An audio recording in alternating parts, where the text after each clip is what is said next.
और चलिए अब रुक करेंगे देवभूमि की खबरों का। पिथौरागढ़ में लैंडस्लाइड की डराने वाली तस्वीरें सामने आई। पहाड़ से भारी तादाद में मलबा गिरा। लिपुलेख तवा घाट रोड पर मलबा आने से रोड बंद हो गई।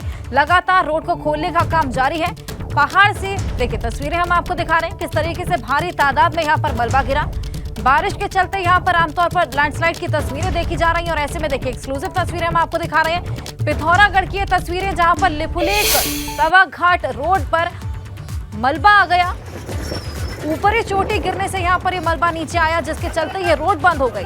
आसपास के लोगों ने ये तस्वीरें अपने कैमरे में कैप्चर कर ली और देखिए किस तरीके से अब वहां पर इस पूरे मलबे को हटाने की कोशिश लगातार जारी है। हालांकि मलबा बहुत ज्यादा गिरा था, इससे रास्ते को खोलने में अभी खासा समय लग सकता है, लेकिन देखिए किस तरीके से कार्रवाई यहाँ पर लगातार जारी है। अब देखिए किस तरीके से भयावह तस्वीरें हैं। सबसे ऊपरी चोटी यहाँ पर नीचे गिर के आ गई और ऐसे में पूरा मलबा, ये देखिए ये धुएं का गुब्बार जो आप देख रहे हैं, ये मलबा नीचे आने के समय वहां पर हुआ था और ऐसे में देखिए किस तरीके से वहां जो आसपास लोग थे उनमें कोहराम मच गया और उन्होंने ही ये वीडियो वहां पर कैप्चर किया था। दो तस्वीरें, जिस समय पिथौरागढ़ में लिपुलेख तवा घाट पर यह मलबा ऊपरी चोटी से नीचे आकर गिरा था और दूसरी तस्वीर जहां पर रास्ता खोलने का काम लगातार जारी है। मलबा बहुत ज्यादा था, इसलिए रास्ता खोलने में यहां पर अभी खासा समय लग सकता है। देखिए किस तरीके से जेसीबी की मदद से यहां पर पूरे रास्ते को खोलने की कवायद जारी है।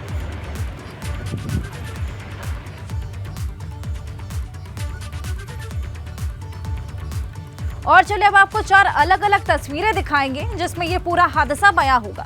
पिथौरागढ़ के लिपुलेख तवा घाट में लगातार भूस्खलन हो रहा है। पहाड़ी से चट्टान गिरने का सिलसिला लगातार जारी है। कल भी पहाड़ी से लगातार पत्थर दरक रहे थे। बड़कोट में भी कल डबल कोट के पास भूस्खलन हुआ था। 4 तस्वीरें आपकी टीवी स्क्रीन पर। हालांकि मार्ग अब सही हो गया है, वाहनों की आवाजाही सुचारू रूप से चालू हो गई है। बड़कोट की तस्वीर हमने आपको दिखाई। चौथी तस्वीर कर्णप्रयाग की, जहां पर भारी बारिश से रानीखेत मार्ग पर मलबा आ गया।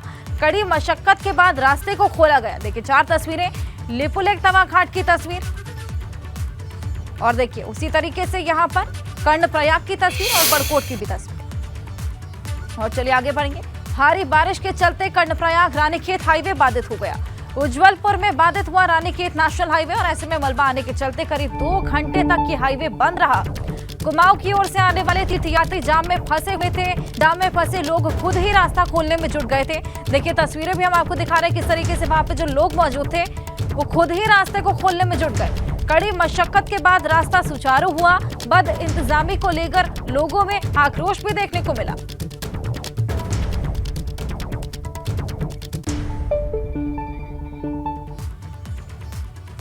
और वहीं उत्तराखंड में आज भी मौसम विभाग का येलो अलर्ट जारी है। मौसम विभाग ने जारी की है भारी बारिश की चेतावनी। नदी किनारे रहने वाले लोगों से अलर्ट रहने की अपील की गई है। हिमालय क्षेत्र में हल्की बर्फबारी भी हो सकती है। मैदानी इलाकों में तेज हवा और ओलावृष्टि का यहाँ पर अलर्ट जारी किया गया। तो हमने देखा किस तरीके से पहाड़ी क्षेत्रों में लगातार बर्फबारी और साथ ही साथ बारिश का सिलसिला भी जारी है और उसी कड़ी में आज भी येलो अलर्ट जारी किया गया है।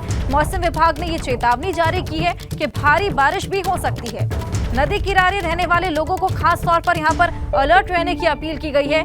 हमने देखा किस तरीके से बारिश के चलते भूस्खलन भी देखने को मिला है। हिमालय क्षेत्र में हल्की बर्फबारी भी हो सकती है। साथ ही इसका प्रभाव जो है वो मैदानी इलाकों में भी देखने को मिलेगा।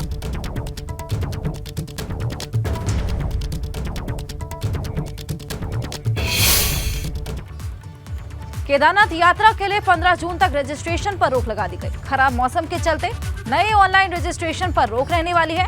सीएम धामी ने ठीक मौसम में यात्रा करने की यहां पर अपील की है। 16 जून के बाद ही रजिस्ट्रेशन करा सकेंगे तीर्थयात्री। तो हमने देखा किस तरीके से कपाट खुलने के दिन से ही लगातार बर्फबारी देखने को मिली थी, लेकिन लोगों के पहुंचने का सिलसिला लगातार जारी था। रजिस्ट्रेशन लगातार हो रहे थे। ऐसे में जब गर्मी की छुट्टियों का मौसम आया, ऐसे में हमने देखा किस तरीके से इजाफा भी हुआ था संख्या में। देखिए तस्वीरें भी हम आपको दिखा रहे हैं। बड़ी संख्या में लोग वहां पर लगातार पहुंच रहे थे, लेकिन ऐसे में अब जब मौसम खराब हो गया है तो ऑनलाइन रजिस्ट्रेशन पर जो नए रजिस्ट्रेशन है उन पर रोक लगा दी गई है। साथ ही सीएम धामी ने खुद ये अपील की है कि मौसम ठीक होने पर ही यात्रा की प्लानिंग करें। 16 जून के बाद ही अब रजिस्ट्रेशन करवा सकेंगे तीर्थयात्री। तो 15 जून तक रजिस्ट्रेशन पर रोक है। 16 जून से यहाँ पर रजिस्ट्रेशन वापस से शुरू होंगे। उससे पहले तक जितने लोगों ने पहले ही रजिस्ट्रेशन कराए, फिलहाल वही यहाँ पर दर्शन पूजन कर सकेंगे। खराब मौसम को देखते हुए ये फैसला लिया गया है। 16 जून के बाद ही अब रजिस्ट्रेशन करा सकेंगे। 15 जून तक यहाँ पर रजिस्ट्रेशन बंद रहने वाला है। श्रद्धालुओं से और आने वाले जो भी तीर्थ यात्री हैं, सभी से मैं ये अनुरोध करूंगा कि मौसम, चूँकि बीच बीच में बर्फबारी भी हो रही है, भारी बरसात हो रही है, मौसम की ठीक प्रकार से जानकारी प्राप्त कर लें। और मौसम अगर कहीं ख़राब हो रहा है तो यात्रा तभी अपनी प्रारंभ करें जब मौसम ठीक हो जाए। और आज से उत्तराखंड में फिर गरजेगा बुलडोजर। अतिक्रमण के खिलाफ सरकार की कार्रवाई होगी। 23 नदियों के किनारे अतिक्रमण पर कार्रवाई होगी। दूसरे चरण में बड़े पैमाने पर अतिक्रमण पर कार्रवाई होने वाली है। सरकारी जमीन पर बने अवैध मकान, दुकान पर यहां पर बुलडोजर गरजने वाला है। तो दूसरा फेज कार्रवाई का अतिक्रमण के खिलाफ यहां पर सरकार की कार्रवाई है और ऐसे में आज फिर से बुलडोजर गरजने वाला है। 23 नदियों के किनारे जो भी अवैध अतिक्रमण है उस पर कार्रवाई होने वाली है। आपको बता दें कि दूसरे चरण में बड़े पैमाने पर अतिक्रमण पर कार्रवाई होगी। यानी कि पहले चरण में भी कार्रवाई हुई थी, लेकिन जो दूसरा चरण है उसमें और भी बड़े पैमाने पर यहाँ पर अतिक्रमण पर कार्रवाई होगी। सरकारी जमीन पर जितने भी अवैध मकान बने हैं, दुकान बनी है, उस पर आज बुलडोजर गरजने वाला।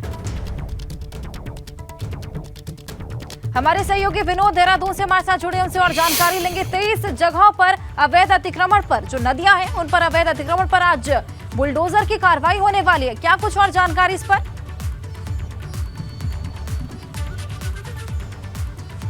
जी देखिए, आज दूसरे चरण की कार्रवाई राज्य सरकार की तरफ से की जानी है और आज जिस तरीके से पिछले 1 महीने से ड्रोन कैमरे के माध्यम से जो गलत तरीके से अतिक्रमण हुआ है उसकी निगरानी ड्रोन कैमरे से हुई है और आज दूसरे फेज यानी चरणबद्ध तरीके से जो कार्रवाई अतिक्रमण के खिलाफ होनी है, आज दूसरे चरण की कार्रवाई भी शुरू हो जाएगी।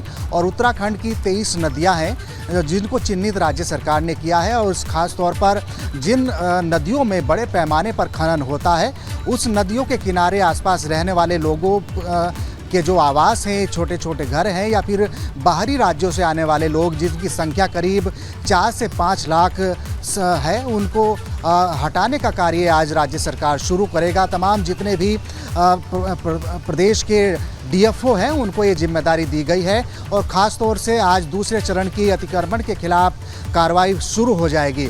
और चाहे जाखन हो, गोला हो, कोसी हो, तमाम ऐसी ये प्रमुख 23 नदियां हैं जहां पर बड़े पैमाने पर खनन होता है और आसपास रहने वाले लोगों की संख्या बढ़ जाती है और ऐसे में करीब 4 से 5 लाख लोग ऐसे हैं जो बाहरी राज्यों से आकर वहां पर बस जाते हैं। छोटे मकान हो या तमाम ऐसे आवासीय घर हों जिनको तोड़ने की कार्रवाई आज से शुरू हो जाएगी। यानी आज चरणबद्ध तरीके से बड़े पैमाने पर अतिक्रमण के खिलाफ राज्य सरकार की एक कार्रवाई होगी, क्योंकि पिछले 1.5 महीने से जो वन भूमि पर काबिज ऐसी जो मंदिर थे, धार्मिक स्थल थे, उनकी कार्रवाई तोड़ने की जा रही थी। लेकिन अब दूसरे चरण में अब बड़े पैमाने पर जो आवासीय जो जगह हैं, नदियों के किनारे रहने वाले लोग हैं, उनको अतिक्रमण तोड़ा जाएगा और इसके खिलाफ जो कार्रवाई प्रशासन की होगी उसको आज कहीं ना कहीं विनोद, दूसरे चरण शुरू की कर दिया जाएगा और बड़े पैमाने पर होने वाली है। सबसे ज्यादा असर कहां पर देखने को मिलेगा इस अभियान का?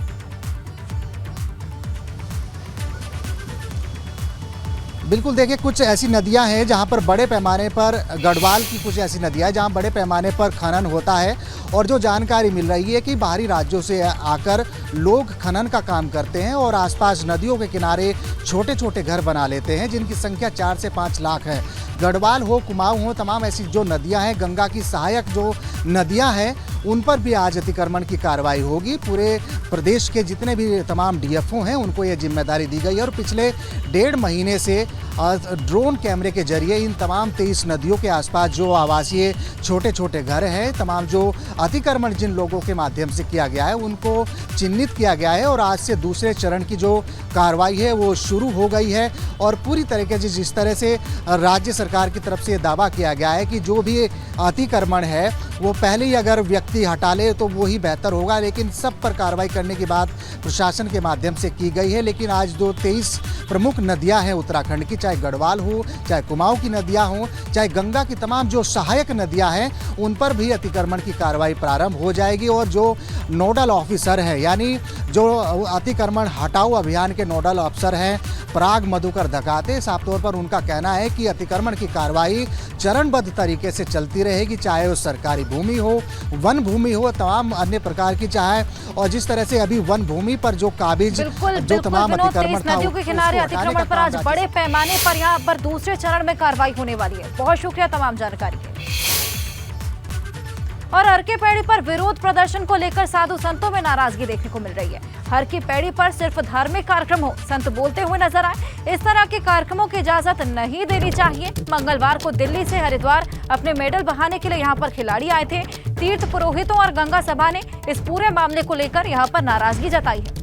तो आपको बता दें कि पहलवानों का जो आंदोलन लगातार जारी है, उसी के चलते मंगलवार को दिल्ली से हरिद्वार सभी खिलाड़ी अपने मेडल बहाने के लिए आए थे, जिसको लेकर साधु संतों ने इस पूरे मामले को लेकर नाराजगी जताई।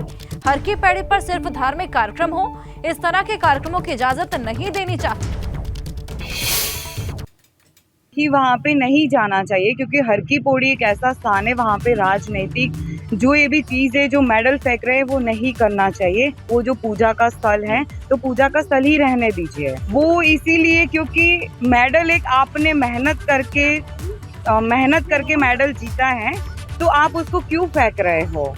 और वो भी गंगा किनारे, आप गंगा जी पे आके और फेंकते हो। गंगा को हम माँ मानते हैं, ठीक है, जो गंगा माता है उसको हम माँ मानते हैं। क्या हमारी माँ को हम उसके ऊपर कोई चीजें फेंकते हैं? आने का जो उन्होंने अनुग्रह करके स्थापित किया है, उसकी पवित्रता को, उसकी स्थिरता को धूमिल करना, ये हमारे लिए उचित नहीं है। और खासकर मैं कहूँगी किसी भी दल को, चाहे वो कोई सामाजिक दल हो, कोई वो राजनीतिक दल हो, या अन्य कोई भी किसी प्रकार का कोई संगठन हो, उनको माँ गंगा के किनारे या उनकी पवित्रता को धूमिल करने का प्रयास मैं मानती हूँ मेरे विचार से उचित नहीं है। वहाँ पे किसी भी प्रकार के कोई राजनीतिक दलों को वहाँ पे राजनीति करने के लिए नहीं आना चाहिए। गंगा स्नान करने आए, अच्छा काम करें, सत्संग की बात करें, लेकिन राजनीति की कोई भी बात ऐसी नहीं होनी चाहिए जिससे हमारे धर्म की, हमारे आध्यात्मिक उसकी बदनामी हो। चलिए खबरों में आगे बढ़ेंगे। धामी कैबिनेट से नवीन चक्राता बसाने का रास्ता साफ हुआ। चक्राता के लोगों में खुशी की लहर दौड़ गई है। क्षेत्र के सीनियर सिटीजन ने मुख्यमंत्री धामी का आभार जताया है। बॉलीवुड सिंगर जुबिन नौटियाल के पिता रामशरण नौटियाल की ये पहल है। रामशरण नौटियाल ने इस मामले में अहम भूमिका निभाई है। तो लोगों ने नौटियाल के ऑफिस पर पहुंचकर एक दूसरे का मुंह भी मीठा कराया। खुशी की लहर चक्राता के लोगों में। नौटियाल के ऑफिस पर जाकर यहां पर एक दूसरे का मुंह भी मीठा कराते हुए नजर आए। और वहीं केदारनाथ धाम में बारिश नहीं थम रही और पैदल पड़ावों पर ओलावृष्टि से तीर्थयात्री खासा परेशान है। बारिश के चलते स्थानीय लोगों के टेंट को बहुत नुकसान पहुंचा है। यात्रा पड़ाव में लगे टेंट में बारिश का पानी भर गया है। सोनप्रयाग और गौरीकुंड समेत कई पड़ावों पर यात्रियों को रोका भी गया है। तो हमने देखा किस तरीके से बारिश का सिलसिला लगातार जारी है।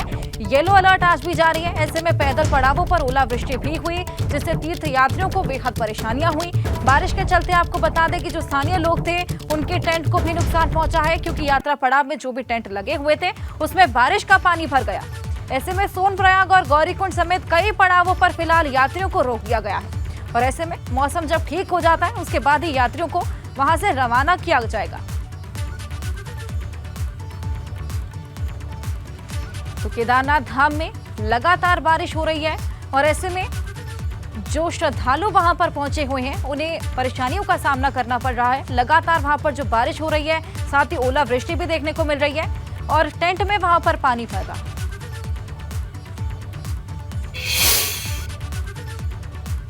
और वहीं मौसम साफ होते ही फिर से यमुनोत्री यात्रा शुरू हुई।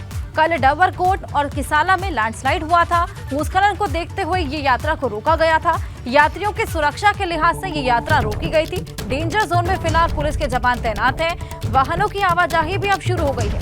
ऐसे में लैंडस्लाइड के चलते यहाँ पर एहतियात बरतते हुए डबरकोट और किसाला में जो लैंडस्लाइड हुआ था, उसके चलते यहाँ पर यमुनोत्री यात्रा को रोक दिया गया था। और देखिए एक्सक्लूसिव तस्वीरें हम आपको दिखा रहे हैं। यात्रियों की सुरक्षा को देखते हुए यात्रा को यहां पर रोका गया था, लेकिन अब यात्रा की शुरुआत फिर से कर दी गई है और साथ ही वाहनों की आवाजाही भी शुरू हो गई है। यहां पर जो लैंडस्लाइड हुआ था, उसके चलते जो स्थिति पैदा हुई थी, उसके देखते हुए यहां पर इस यात्रा को रोका गया था। लेकिन फिलहाल डेंजर जोन में पुलिस के जवान तैनात हैं और ऐसे में सुरक्षा को देखते हुए ही यहां पर यात्रा को वापस से शुरू कर दिया गया। 2 तस्वीरें हम आपको दिखा रहे हैं। लैंडस्लाइड की तस्वीर, डबरकोट और किसाला में ये लैंडस्लाइड हुआ था, जिसके चलते यहां पर आवाजाही भी बंद कर दी गई थी। और देखिए दूसरी तस्वीर, अब यमुनोत्री यात्रा को फिर से शुरू कर दिया गया है और साथ ही वाहनों की आवाजाही भी शुरू हो गई है। और साथ ही जो डेंजर जोन है वहां पर पुलिस के जवान भी तैनात हैं।